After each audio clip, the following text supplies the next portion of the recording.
Dhanush sir Wales நட்சத்திராவுக்கு வந்ததுக்கு என்னுடைய நன்றியை முதல்ல தெரிவித்துக் கொள்கிறேன்.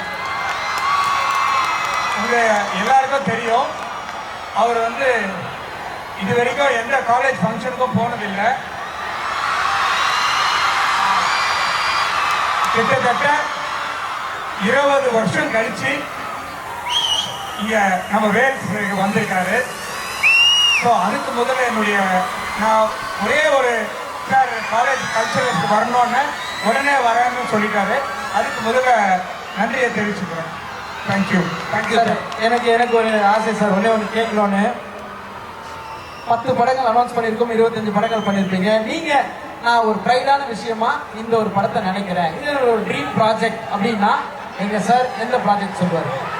என்ன வேல்ஸ் ஃபிலிம் ட்ரீம் ப்ராஜெக்டா? Yes sir. வட சென்னை 2.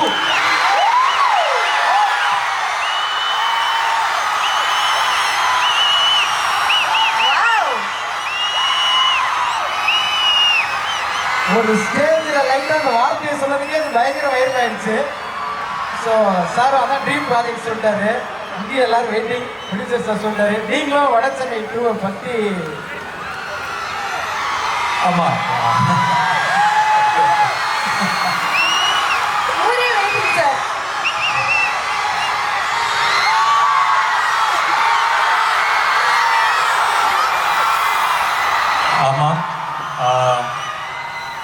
உங்களுடைய சேர்மன் எங்க ப்ரொடியூசர், அவர் தான் வட சென்னை 2 ப்ரொடியூஸ் பண்றாரு.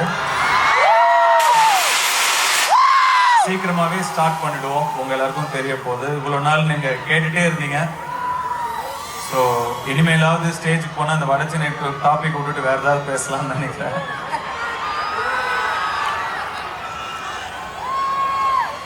Super sir. அதுக்கு தான் எல்லாரும் வெயிட்டிங். இப்போ கிளியர் பண்ணிட்டீங்க.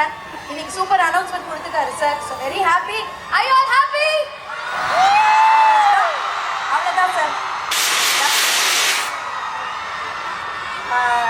ஸ்டூடெண்ட்ஸுக்காக ஏதாவது அட்வைஸ் சொன்னா பிடிக்காதுன்னு நினைக்கிறேன்.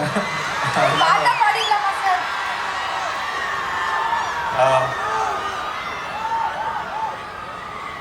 அட்வைஸ் சொல்றேன்னு இல்லை, சும்மா எனக்கு நான் ஃபீல் பண்ணது உங்களுக்கு சொல்றேன். ஸ்கூல் படிக்கும்போது நான் என்ன நினைப்பேன்னா, எப்படா காலேஜ் போவோம்னு நினைக்கும் போதெல்லாம் கட் அடிக்கலாம்னு நினைப்பேன். அப்புறம் காலேஜ் டைம் ஆனால் காலேஜ் போக முடியல. I was not fortunate enough. I started acting. அதுக்கப்புறம் என்னோட ஃப்ரெண்ட்ஸ் எல்லாம் சொல்லுவாங்க, காலேஜ் போனதுக்கப்புறம் எப்படா காலேஜ் முடிக்கலாம்